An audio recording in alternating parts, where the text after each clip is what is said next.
Okay, so I found this interesting court decision that was linked on Reddit. I kind of wanted to read it and share my thoughts on it. This is Jarvis v. Morlog. Interesting name.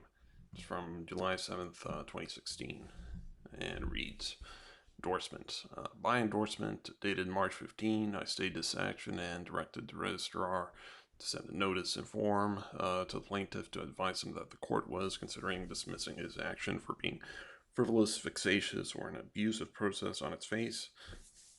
The plaintiff has not delivered any written submissions in response to the notice. Paragraph 2. The statement of claim makes no mention at all of the defendant. Rather, it makes a number of familiar elements indicative of OPCA claims as discussed by Rook ACJ in Meads v. Meads 2012.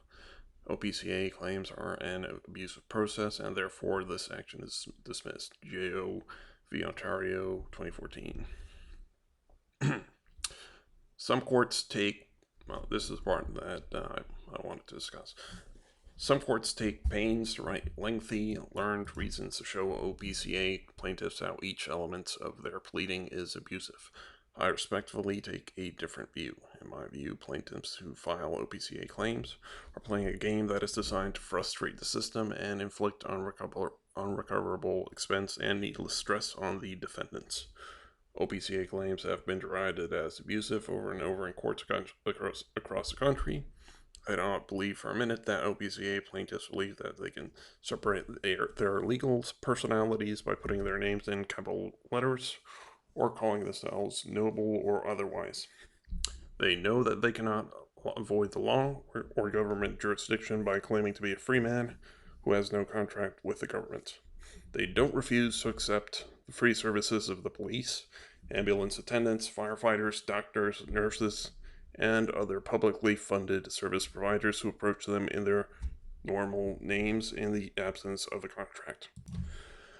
Nor do I accept that these plaintiffs believe in good faith that they can avoid their just debts by creating unilateral fee schedule or using legal words jumbled into sentences that have no English meaning. In my view, even if some OPCA plaintiffs are being conned by gurus, they still know that at the bottom they have no legal defense to the debts or claims asserted against them, and they only go to the gurus to avoid their legal obligations at best or to lash out in bad faith at the system and their creditors at worst. It plays right into OPCA plaintiffs' ill motives to treat their claims with respect and spend hour upon hour of judicial time writing lengthy, reasoned responses to the gibberish that they spew.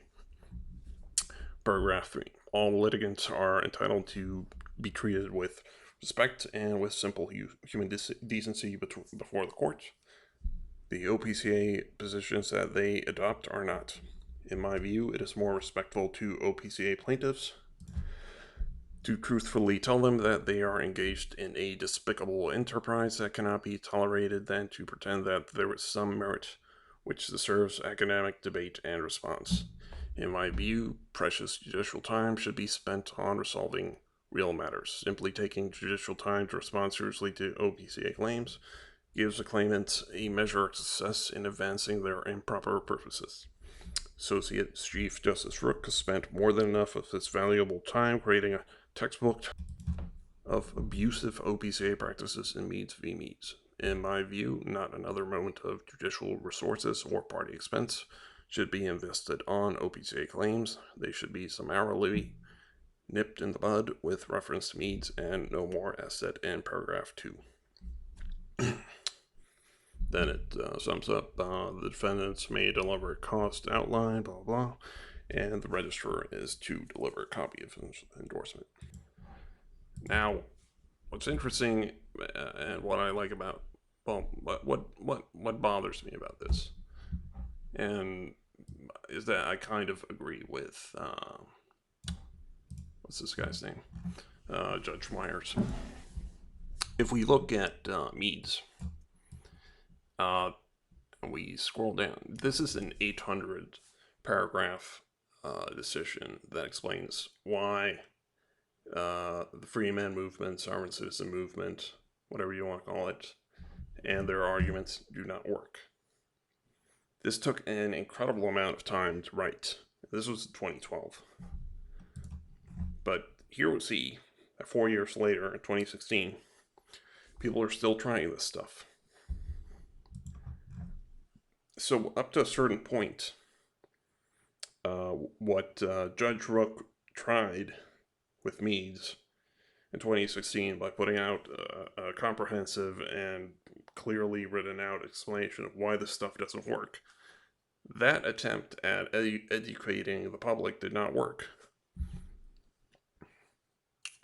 And that's basically what Meyer's point is in this short decision. There's no point going point by point explaining why this stuff is wrong.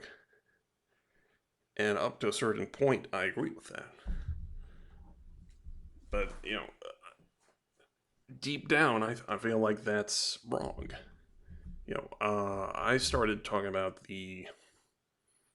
making videos about the Free Man movement in 2014. And I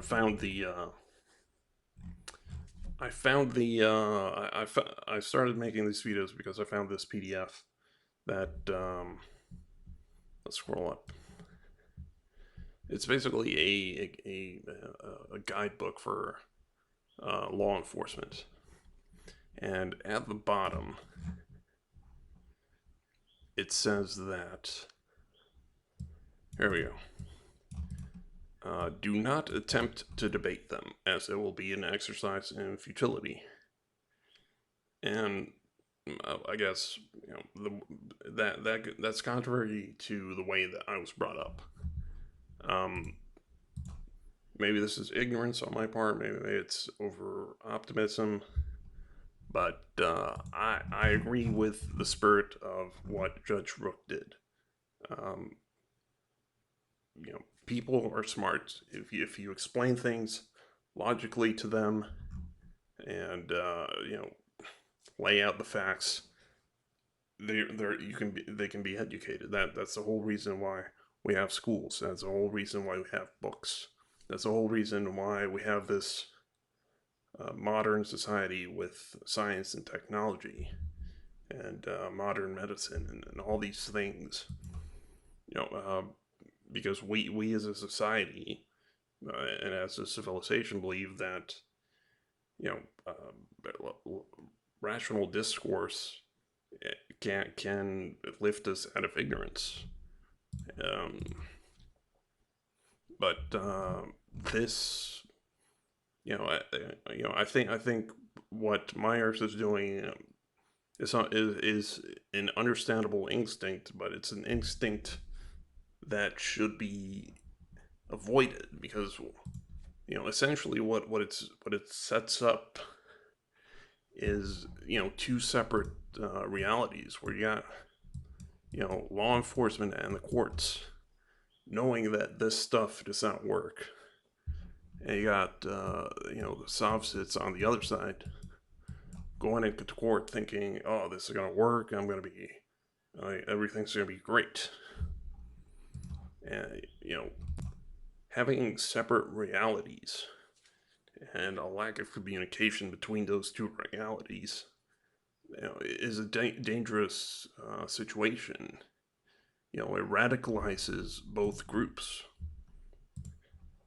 The cops will start getting more extreme. The sovereigns will start getting more extreme. And we've already seen this in the case of the West Memphis shooting. We've already seen this in the Lavoy Finicum shooting, where through cultural and ideological isolation, the Oregon group and Lavoy became more and more extreme, to the point where they took over a federal building. Lavoy engaged in a course of action that led to his own death, and another guy got shot in the process. And that's a dangerous slope and a dangerous path to be on. If there isn't at least an attempt at communication between both sides. Uh, what you've basically set up is, all these guys are going to go into court and go into traffic stops thinking that if they say these magic words or this magic paperwork, they'll be able to get off. And they're just going to get slaughtered in court. They're just going to get their windows busted out at traffic stops. And, that losing over and over, losing over and over, it's just going to radicalize them. And if they're radicalized, the cops are going to get militarized in response, more body armor, bigger guns for the cops. And then that starts affecting normal guys who follow the laws. The cops are going to be paranoid every single traffic stop, which we've already seen. So, yeah, this decision here by Myers kind of bothers me. It depresses me. This isn't what I want to believe. I like to think that people are rational, people are capable of understanding ideas, and that we as a society, through dialogue, can reach consensus and all that stuff. So yeah, that's my point. That's what I wanted to talk about.